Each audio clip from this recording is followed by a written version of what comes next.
उत्सव का माहौल उत्साह भरता है।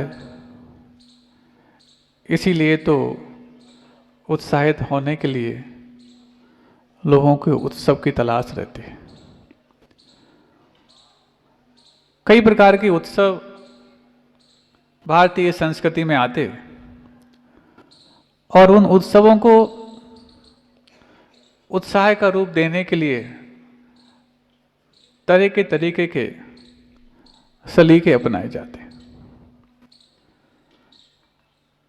कभी जन्म उत्सव होता तो कभी पंचकल्याणक महोत्सव होता,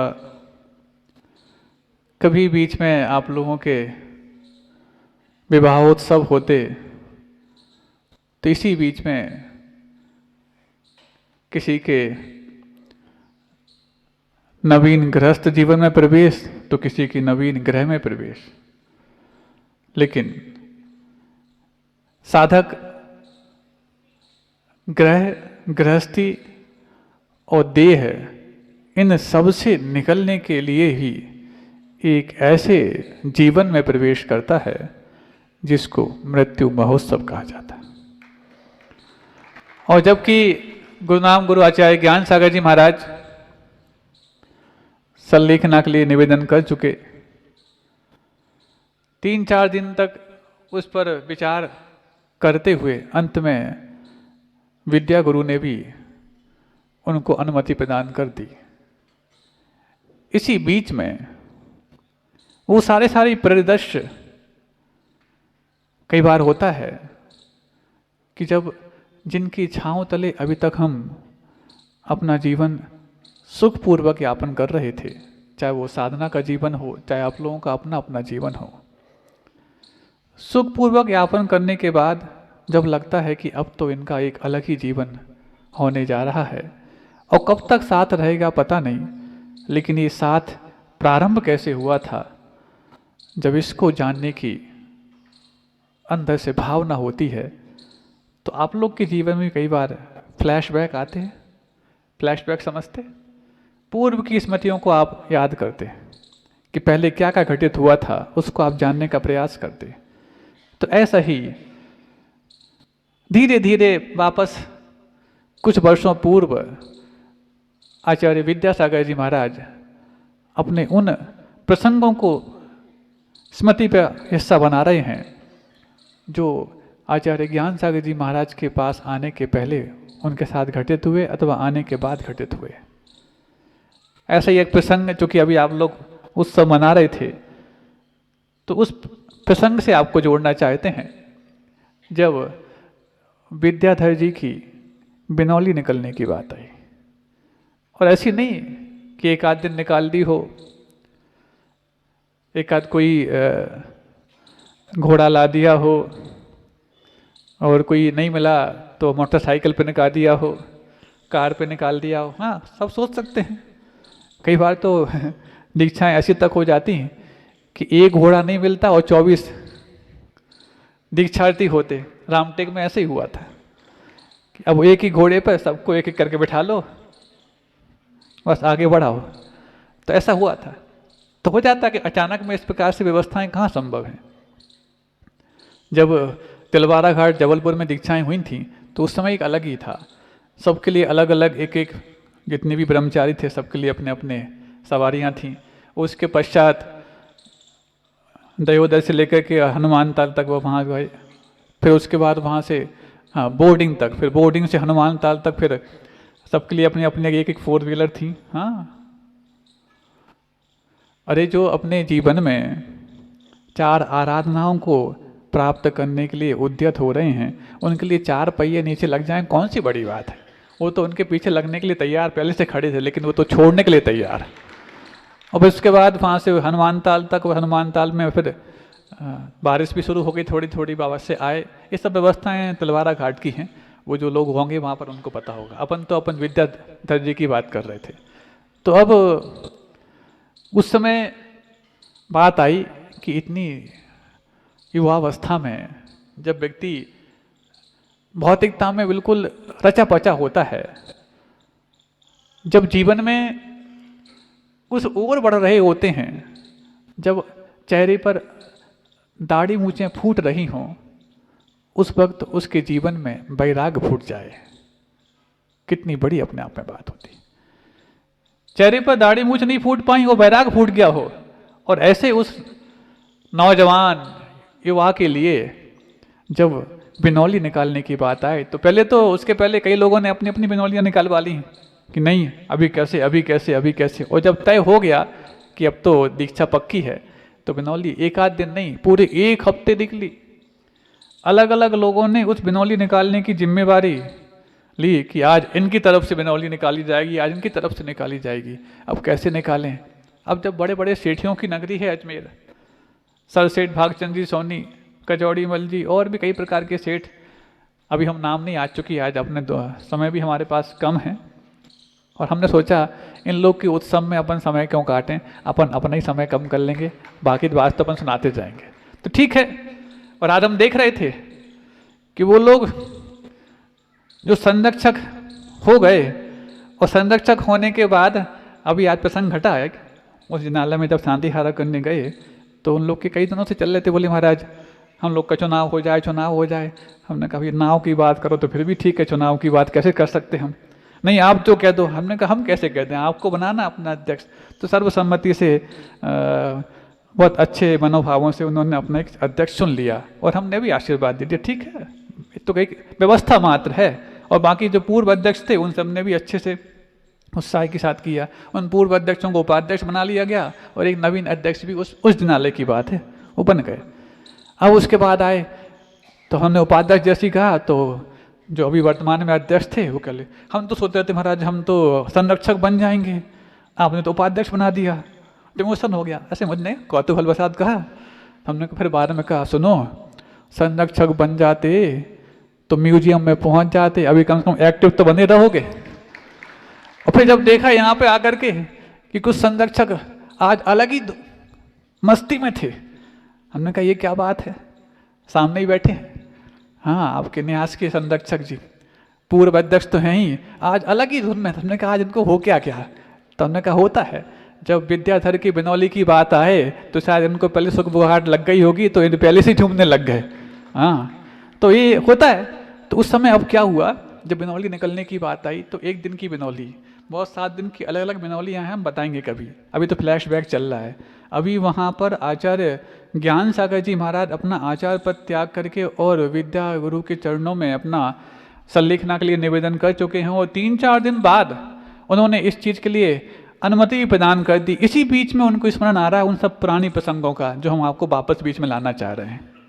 वो प्रसंग अभी आगे बाद में बढ़ाएंगे, पहले वापस फ्लैशबैक होता ना आप लोग के यहाँ सीरियल में, coming soon, rest of the part, flashback, ये सब देखने के आप आदी हो, तो उसी तरीके से हम आपको ले जाना चाहते हैं। तो एक दिन हुआ क्या, महावीर भैया सदलगा से चले थे और यात्रा करते करते बमुश्किल रात्रि के समय अजमेर पहुंचते हैं। अजमेर पहुंचते पता लगाते हो कि कहाँ है आचार्य ज्ञान सागर जी महाराज, जहाँ पर मेरे भाई की दीक्षा होने वाली है। इसी बीच में क्या देखा कि बहुत बड़ा एक जलसा आ रहा है, और जलसा आ रहा है तो चूंकि सुन रखा था कि अजमेर तो राजा महाराजाओं की नगरी है, और कोई हाथी पर सवार होकर निकल रहा है वहाँ से। तो अब चूंकि दक्षिण भारतीय हैं वो, सोचे अब कौन से पूछे, जलसे में कौन बताएगा कि आचार्य ज्ञान सागर जी महाराज कहाँ हैं, मेरा छोटा भाई विद्याधर कहाँ है, किससे पूछें। तब उनके आ गया, जैसे अभी नहीं संरक्षक जी झूमने लग गए थे, वो भी सोचे बाद में पूछ लेंगे, अभी तो जो अच्छे बैंड बज रहे हैं वो निकल रही है। तो सब लोग नाच रहे थे, तो वो उस हाथी के आगे आगे नाचने लग गए, उनको नहीं मालूम कौन आ रहा है हाथी पर, और हाथी के आगे महावीर भैया नाचने लग गए। अब अच्छी धुन बजे तो होता है ऐसा। अब इतने मान लो भाई 22 वर्ष का है, तो ये भी कोई बहुत बड़े तो थे नहीं, 26 वर्ष के थे, तो 26 वर्ष की अवस्था इनकी भी थी, तो ये भी नाचने लग गए। इसी बीच में विद्याधर जी जो हाथी पे बैठे थे, उनको तो समझ में आ गया ये तो महावीर है। तो आगे सेठी जी बैठे थे, तो सेठी जी से बोलते हैं, विद्या कुमार सेठी हैं, तो साथी बैठे हुए थे। क्योंकि इस बीच में ये अभी तक तय नहीं हो पा रहा था कि सदलगा वालों की परमिशन है कि नहीं। आचार्य ज्ञान सागर जी महाराज तो सब कुछ सोच चुके थे, वो बहुत बड़े निमित्त ज्ञानी थे कि आज नहीं तो कल सब कुछ ठीक होना ही है। लेकिन समाज के लिए तो ये अपने आप में ज्वलंत विषय था कि कहीं ऐसा तो नहीं आचार्य ज्ञान सागर जी महाराज विद्याधर को हिप्नोटाइज करके वो दीक्षा दे रहे हों, परिवार वालों की परमिशन ली ना गई हो। तो इस बात की भले किसी ने कुछ मुख से ना अभिव्यक्ति की हो, लेकिन लोगों के मन में तो आता होगा। और जब समाज के मन में आता है तो विद्याधर के मन में भी आ रहा होगा कि सब कुछ तो ठीक है, लेकिन ऐसा क्यों? ठीक है, मैं अच्छा काम करने जा रहा हूँ, सबको ये काम अच्छा लगे नहीं लगे बात अलग है, लेकिन जब तय हो ही गया है तो फिर अच्छे में समर्थन करने की क्या दिक्कत है? इसी बीच में जब वो वहाँ पर कौन महावीर भैया दिख जाते हैं, अलग ही टोपी थी, दक्षिण भारतीय टोपी, वो नाचने लगे।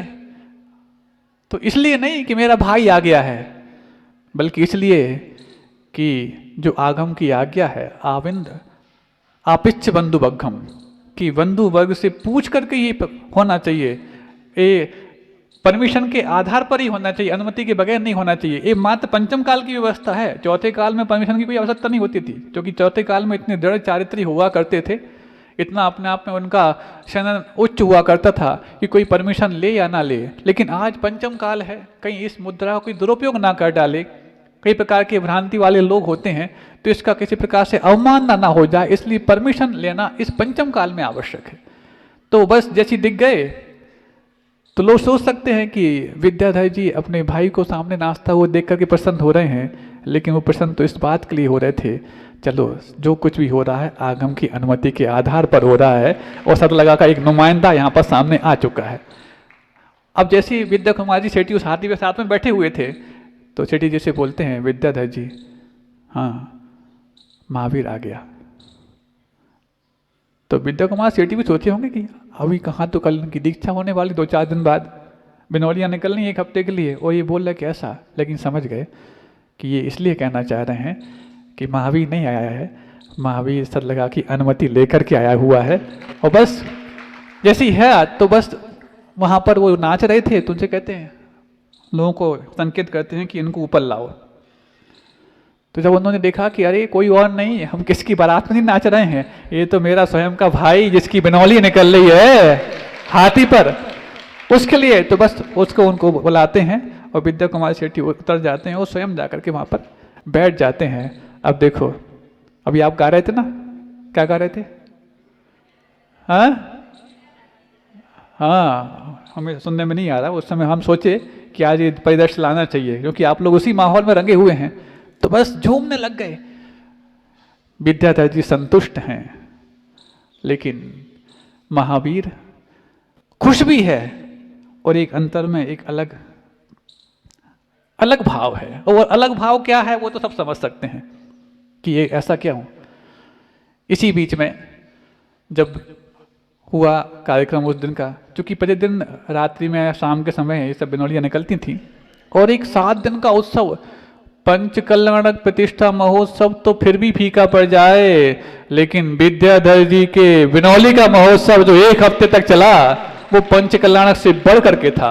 और इसलिए भी था क्योंकि ये एक ऐसा शख्स है जो इस 20वीं और 21वीं शताब्दी में कई पंचों का कल्याण करने वाला होगा और कई पंच कल्याण करने वाला होगा। तो बस ऐसा परिदृश्य, और आकर के जैसे ही बिनौली का कार्यक्रम पूरा होता है उस दिन की, तो आचार्य ज्ञान सागर जी महाराज तक भी खबर पहुंच जाती है सतलगा से, बड़ा भाई आ गया है। वो तो पहले ही संतुष्ट थे, आज नहीं तो कल आएगा, लेकिन वो आने का समय से पहले ही आ गया है, ये और अपने आप में इतना के लिए पर्याप्त कारण माना जाता है। अब इसी बीच में जब बहुत सारी बातें हो रही थी, सुख बुगाहटें चल रही थी, उत्सव के माहौल थे, तो एक कुछ गिले शिकवे के माहौल भी थे, कई प्रकार की बातें होती। जब बड़ा कार्यक्रम होता है ना, तो सबको संतुष्ट कर पाना इतना आसान नहीं होता। आप लोग तो समझते हो, जब घर में शादियां हों, कोई पार्टियां हों, उत्सव हों, तो 50 लोग यदि आए हैं तो 48 संतुष्ट हो जाएंगे, लेकिन 2 ऐसे होते हैं जो उस उत्सव में नजर ना लग जाए, डठूला का काम करते हैं। डठूला समझते हो क्या होता? डठूला समझते हो क्या नहीं है? एक दो लोग यदि वो पूरे संतुष्ट हो जाएंगे तो फिर नजर लग जाएगी, इसलिए वो दो तीन लोग जो रहते ना संतुष्ट नहीं हो पाते, होता है ऐसा। और वो मतलब उस काले तिल की तरह होते हैं जो नजर से बचाए हुए रखते हैं, हम उसको अच्छा ही मानते हैं, होता है ऐसा। वैसे आपके यहाँ तो शुरुआत में थे ऐसे, अब तो सब एक जैसे ही हो गए, सब पूरे सब एक ही माहौल में है। हम तो सोच रहे एक आदमी डठूला मिल जाए हम ढूंढ ही नहीं पाए डठूला कौन है, अब सभी एक ही माहौल में। क्यों? जब इस पूरे के पूरे तीर्थ निर्माण में पूज गुरुदेव की नजर लग गई हो तो किसी दूसरे की नजर लगने की आवश्यकता नहीं, और जब आवश्यकता नहीं तो फिर डठूला लगाने की भी आवश्यकता है ही नहीं। तो अजैन व्यक्ति बोलता है, जैनों ने अपने गौरव को पूरे विश्व में जिस हद तक कायम किया है, हमें लगता है इस हद तक उनके गौरव को कायम करने में इनकी पूर्वजों की बहुत बड़ी मेहनत रही होगी, तब तो जाकर के शाकाहार का पर्यायवाची बन गया जैन। क्या आज उन पूर्वजों की मेहनत को जो उन्होंने पूरे विश्व में फैला के रखी है उसकी यशोगाथा क्या सहेज के हम रख भी पा रहे हैं? क्या शाकाहार के प्रति हमारा उतना बहुमान है? और नहीं है तो उन्होंने मेहनत की अपने आचरण के बलबूते पर, हम तो आज संसाधन के बलबूते पर भी उस मेहनत को बचाने के लिए कितने सक्षम है हम नहीं कह सकते। लेकिन ये इसी आधार पर तय हो सकता है कि हमारा जीवन जिस जैनत्व के माध्यम से गौरवान्वित होता है, उस जैनत्व के लिए हम अपने आचरण को कितना गौरव का विषय बनाते हैं। ये सब आचरण के ही पर्यायवाची हैं, चाहे हमारा आचरण क्रोध कषाय के निरसन के कारण उन्नत हो, मान के निरसन से उन्नत हो, माया से निरसन से उन्नत हो, अथवा लोभ के निरसन से उन्नत हो। ये लोभ कषाय हमारे जीवन में कमती हुई है, तब तो जाकर के इतने बड़े बड़े हमने अपने संकल्प पत्रों से अपने तीर्थ के निर्माण को बड़ा करना है, ये भाव जागृत किया। ये कषायों के निरसन के प्रतीक हैं। और कौन से हमारे मोह के चिन्ह उद्घाटित हो सकते हैं? मोह के चिन्ह उद्घाटित करने के लिए तो बड़ी बड़ी बिल्डिंगें और आसामी और तिजोरियां तुम्हारे पास होंगी, लेकिन मोह का नाश मंगावली वालों ने किया है। इसका प्रतीक जब 4 साल 5 साल बाद जब आपके तीर्थ का पंच कल्याणक होगा, तब जाके लोग देखेंगे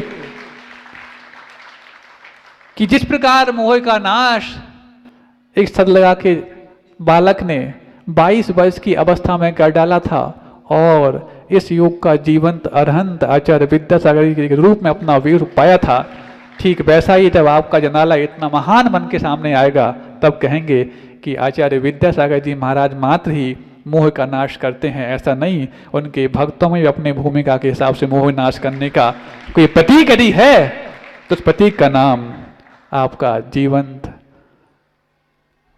तीर्थ, जिसका नाम 24 जनालय और सहस्कूट जनालय के रूप में है, हो इन्हीं भावनाओं के साथ अहिंसा परमो धर्म की।